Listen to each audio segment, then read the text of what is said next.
बघा, आज आपल्याला इंग्लिशचा अभ्यास करायचा आहे. इंग्लिश मध्ये आपण आधी टाइप्स ऑफ सेंटेन्सेस बघूया एकदा.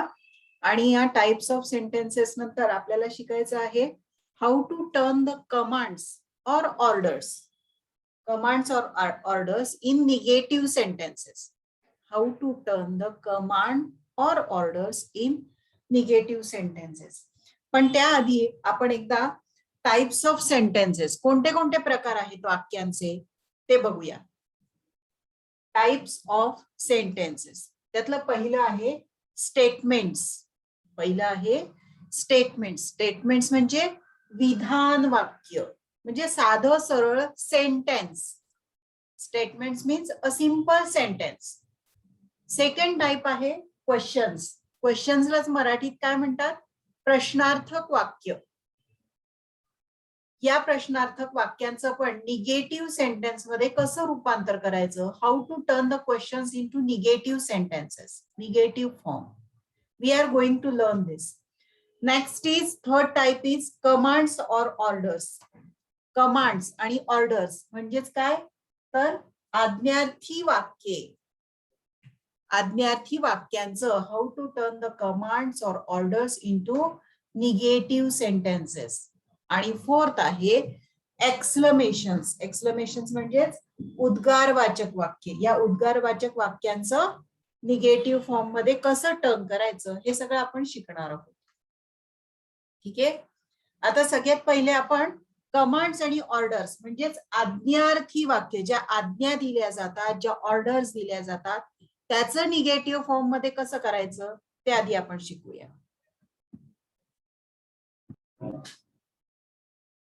बघा, आपला आता इथे प्रश्न आहे टर्न द फॉलोइंग कमांड्स और ऑर्डर्स इनटू निगेटिव्ह सेंटेन्सेस.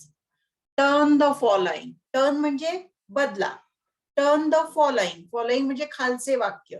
वाक्य नाहीयेत, सॉरी, कमांड्स आणि ऑर्डर्स आहेत. या ज्या खाली दिलेल्या कमांड्स आणि ऑर्डर्स म्हणजेच आज्ञा आहेत त्या निगेटिव्ह सेंटेन्सेस मध्ये टर्न करायच्या आहेत. त्याचा निगेटिव्ह फॉर्म बनवायचा आहे. ठीक आहे. आता याच्यामध्ये बघा काय दिलं आहे वाक्य. Order. What is the order? Fold the paper. Fold the paper. पेपरची घडी करा.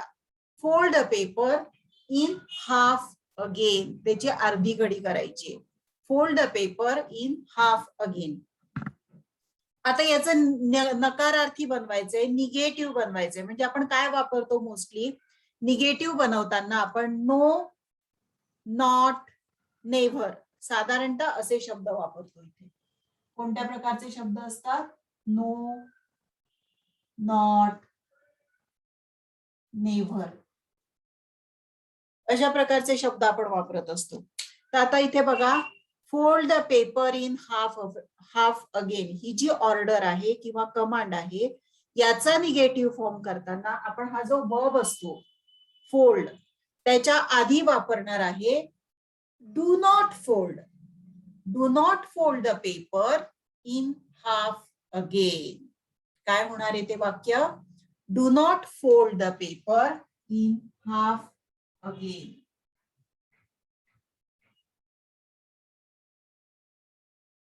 Fold the paper in half again. ठीक आहे. Do not fold the paper in half again. आता आपण पुढचं वाक्य बघूया. दुसरं वाक्य आहे मिक्स द इन्ग्रेडियंट्स. इन्ग्रेडियंट्स सगळं जे काही त्याचं साहित्य आहे ते सगळं मिक्स करायचंय. Mix the ingredients. बघा हे जे ऑर्डर्स असतात किंवा कमांड्स असतात, कमांड्स किंवा ऑर्डर्स यांचा निगेटिव्ह फॉर्म बनवताना खूप सोपं जातं. काय करायचंय बघा. आता पुन्हा इथे वर्ब काय आहे? मिक्स. क्रियापद मिक्स आहे. त्याच्या आधी आपण लिहिणार डू नॉट मिक्स.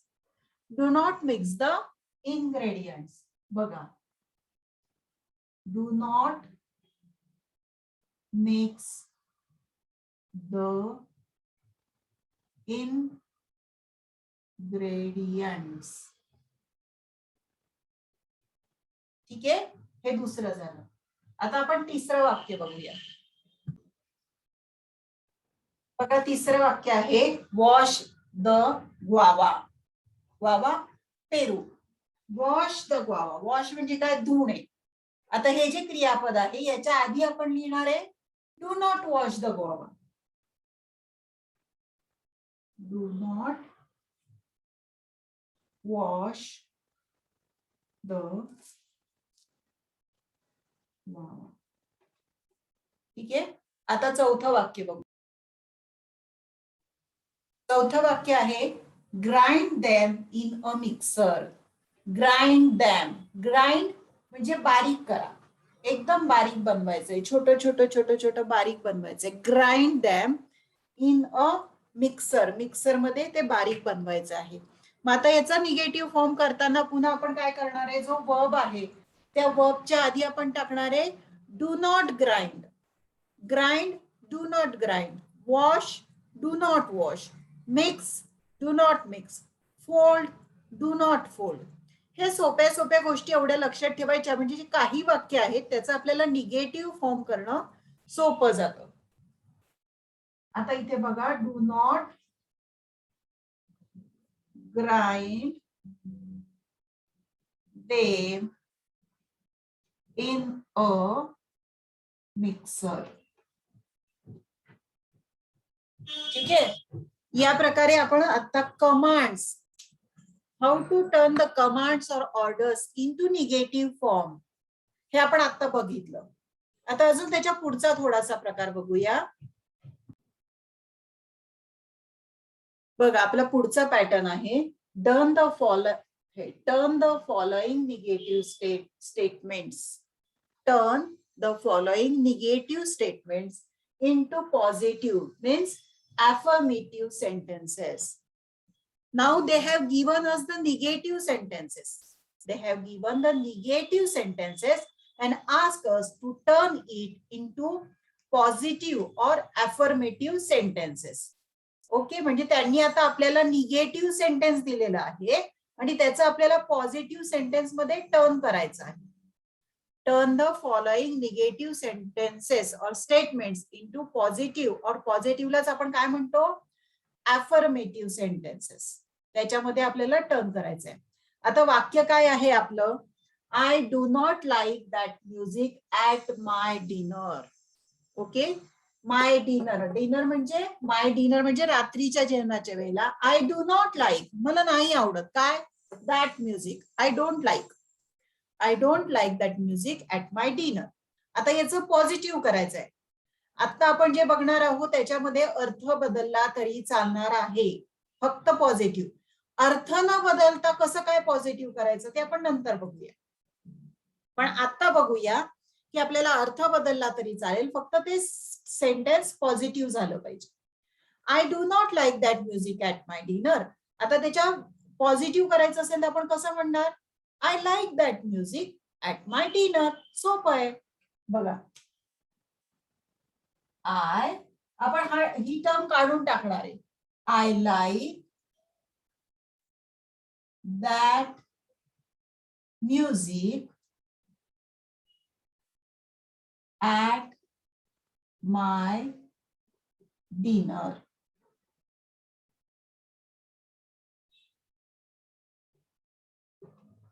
ओके, आपण आता नेक्स्ट सेंटेन्स करूया. बघूया दुसऱ्या वाक्यात काय आहे. आता दुसरं वाक्य बघा. The other did not know what to do. The other, दुसरे जे कोणी आहे, डिड नॉट नो, त्यांना माहित नाहीये व्हॉट टू डू, काय करायचं. The other did not know what to do. आता वरच्या वाक्यात बघा काय म्हणतो, डू नॉट, आणि इथे काय आहे, डिड नॉट. मग जेव्हा डिड नॉट असतं, त्या डिड नॉट वाक्याचं जेव्हा आपल्याला पॉझिटिव्ह सेंटेन्स मध्ये किंवा अफर्मेटिव्ह सेंटेन्स मध्ये रूपांतर करायचं असतं, तेव्हा एक गोष्ट लक्षात ठेवायची, जे वर्ब आहे किंवा जे क्रियापद आहे त्या क्रियापदाचा पास्ट टेन्स करायचा. हे डिड नॉट काढून टाकायचं आणि हे जे क्रियापद आहे या क्रियापदाचा पास्ट टेन्स करायचा. याचा पास्ट टेन्स आहे न्यू.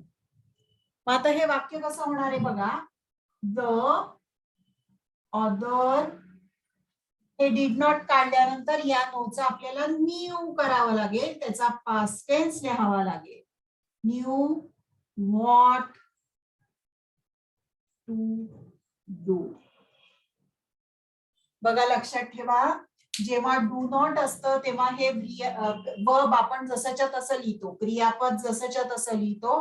पण जेव्हा डिड नॉट असतं तेव्हा या नोचं न्यू करायला पाहिजे, त्याचा पास्ट टेन्स, त्याचा भूतकाळी रूप ते आपल्याला लिहायला हवं. म्हणजे हे येणार आहे आता, the other knew what to do.